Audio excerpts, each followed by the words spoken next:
மத்திய சப்ரகமுவ மேல் மற்றும் வடமேல் மாகாணங்களில் இடைக்கிடையே மழை பெய்யக்கூடும். வடமாகாணத்திலும் அதுடன் அனுராதபுரம் மாவட்டத்திலும் சிறிதளவு மழை பெய்யக்கூடும். மத்திய மலை பிராந்தியத்தின் மேற்கு சரிவுகளிலும் மத்திய சப்ரகமுவ மேல் தென் வடமத்திய வடமேல் மற்றும் வடமாகாணங்களிலும் அத்துடன் திருகோணமலை மற்றும் மட்டக்களப்பு மாவட்டங்களிலும் மணித்தியாலத்துக்கு சுமார் 50 தொடக்கம் 60 கிலோமீட்டர் வேகத்தில் அடிக்கடி பலத்த காற்று வீசக்கூடும். பலத்த காற்றும் மின்னல் தாக்கங்களாலும் ஏற்படக்கூடிய சந்தர்ப்பத்தில் அவதானத்துடன் செயற்படுமாறு பொதுமக்களை கேட்டுக் கொள்ளப்படுகின்றனர்.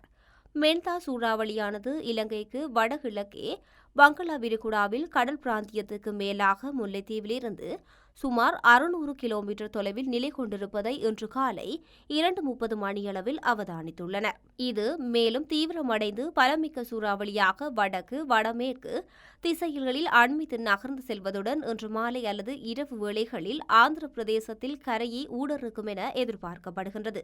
காங்கேசன்துறை தொடக்கம் திருகோணமலையூடாக மட்டக்களப்பு வரையான கரையோரத்துக்கு அப்பால் உள்ள கடல் பிராந்தியங்களுக்கு செல்லும் மீனவர்களும் கடல்சார் ஊழியர்களும் அடுத்து வரும் 24 மணித்தியாலங்களுக்கு செல்ல வேண்டாம் என எச்சரிக்கை விடப்பட்டுள்ளது.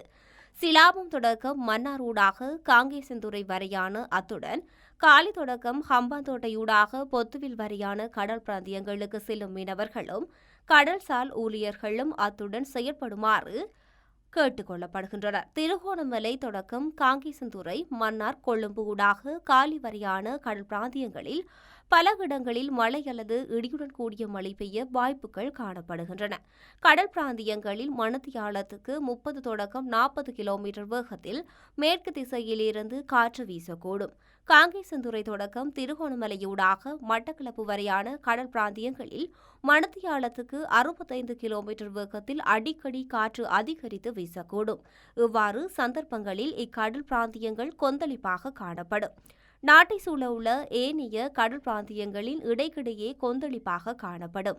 ஆனால் இடியுடன் கூடிய மழை பெய்கின்ற சந்தர்ப்பங்களில் பலத்த காற்று வீசுவதுடன் அவ்வேளைகளில் கடல் பிராந்தியங்கள் தற்காலிகமாக மிகவும் கொந்தளிப்பான நிலை காணப்படும் என அறிவுறுத்தப்படுகின்றது.